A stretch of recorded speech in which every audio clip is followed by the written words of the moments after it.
partie de ces nobles saints qu'il faut pleurer, car même le ciel et la terre se sont attristés de leur disparition. Son rappel à Dieu ce dimanche dans la cité religieuse a plongé dans une profonde tristesse la communauté mouride et même au-delà.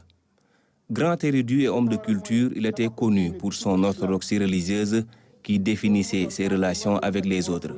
Sa franchise et sa générosité ont fait de lui le porte-parole de la communauté, notamment à l'occasion des cérémonies officielles du Grand Magal de Touba jusqu'en 2007.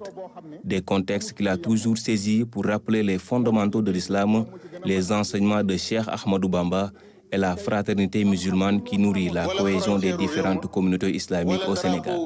L'une de ces rares sorties à Touba remonte en 1996 à Istanbul lors du sommet de l'habitat où la ville de Touba était consacrée comme ville modèle par l'Organisme des Nations Unies pour les établissements humains.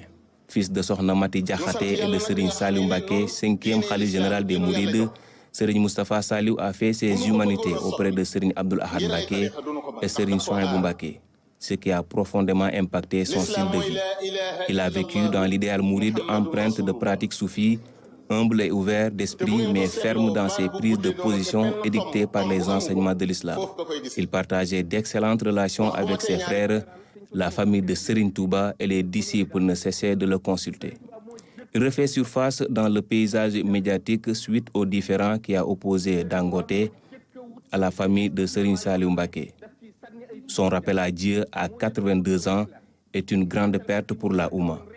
Il rejoint ainsi la liste d'autorités de la communauté disparues en ce début d'année. Que la terre de Touba lui soit légère.